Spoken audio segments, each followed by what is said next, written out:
전 세계가 지금 총을 사고 있습니다. 그것도 역대급으로요. 스웨덴의 국제평화연구소 SIPRI가 발표한 보고서에 따르면 지난해 전 세계 군비 지출이 무려 2조 8,870억 달러를 돌파했거든요.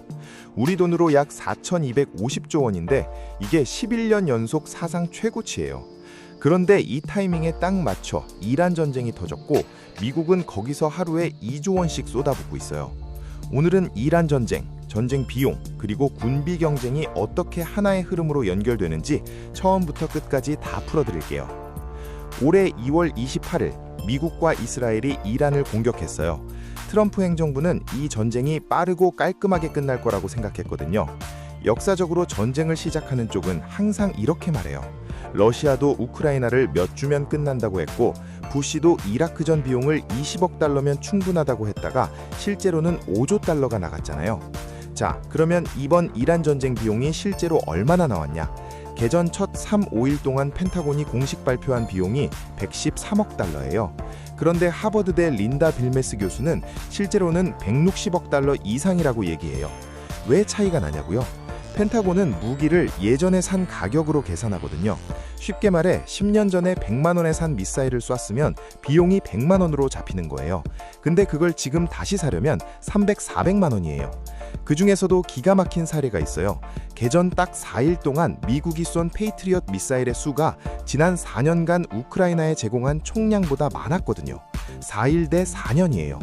페이트리엇 미사일 한 발 가격이 재고 기준으로는 200만 달러인데 지금 새로 만들면 400, 500만 달러예요.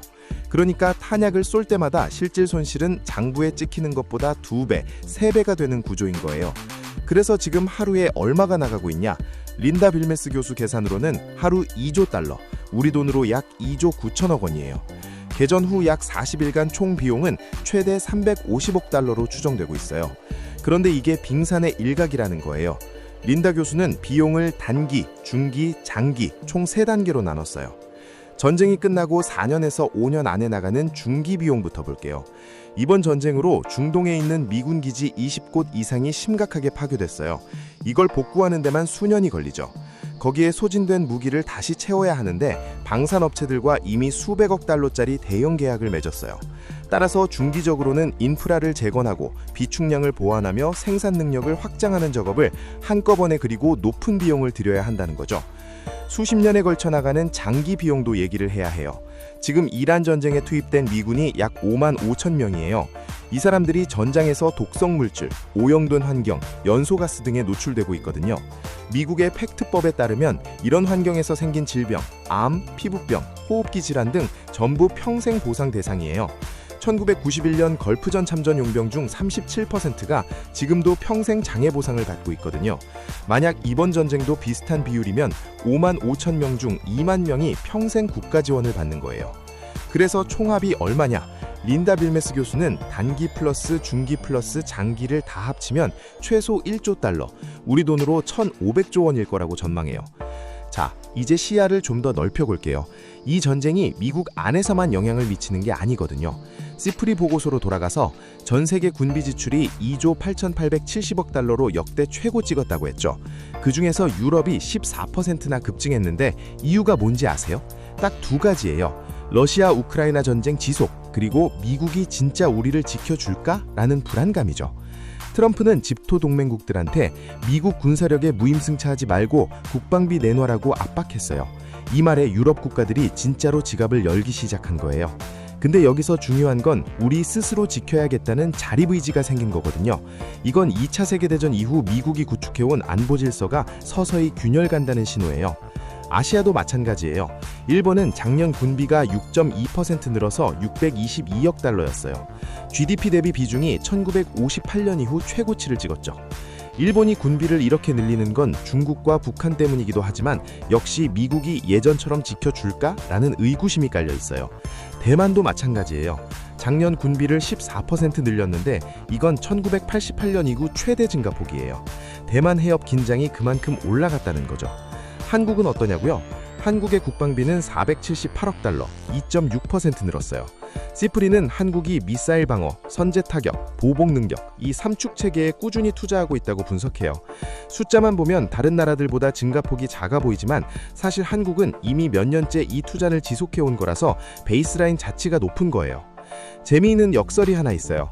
전 세계 군비가 다 늘어나는 가운데 미국 군비만 7.5% 줄었거든요. 세계 1위 군비 지출제가 혼자 줄인 거예요. 이유는 트럼프 2기 들어 우크라이나 군사 지원을 끄는 것이 주요했어요. 그러면 이 군비 경쟁이 언제까지 갈까요? SIPRI 연구위원은 현재의 다양한 위기 상황과 각국의 장기 군비 목표를 고려할 때 이 증가세는 앞으로도 지속될 것이라고 말해요. 여기서 한 가지 생각해 볼 게 있어요. 군비 경쟁에는 끝이 없다는 거예요. A가 미사일 100개를 사면 B는 200개를 사요. 이걸 안보 딜레마라고 하는데 서로가 서로를 위협으로 인식하면서 모두가 더 가난해지는 구조예요. 자, 정리해 드릴게요. 오늘 이야기의 흐름은 이렇게 됩니다. 트럼프가 이란 전쟁을 시작했어요. 생각보다 비용이 훨씬 크고 생각보다 훨씬 빨리 끝날 것 같지 않아요. 그 사이에 전 세계 동맹국들은 미국 믿지 말고 우리가 알아서 챙기자며 역대급으로 군비를 늘리고 있어요. 미국이 싸우는 동안 세계는 조용히 다시 무장하고 있는 겁니다. 그러면 전쟁은 빨리 끝날 수 있을까요? 안타깝게도 쉽지 않아 보여요.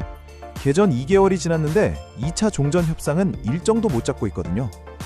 앞으로 이란 종전 협상이 어떻게 전개될지, 미국의 재정이 얼마나 버텨날지, 그리고 이 군비 경쟁이 진짜 충돌로 이어질지 아니면 새로운 균형으로 안착할지 계속 지켜봐야 할 것 같습니다. 여러분은 어떻게 생각하시나요? 댓글로 의견 남겨주세요. 오늘 영상 여기까지고요. 다음 영상에서 만나요. 감사합니다.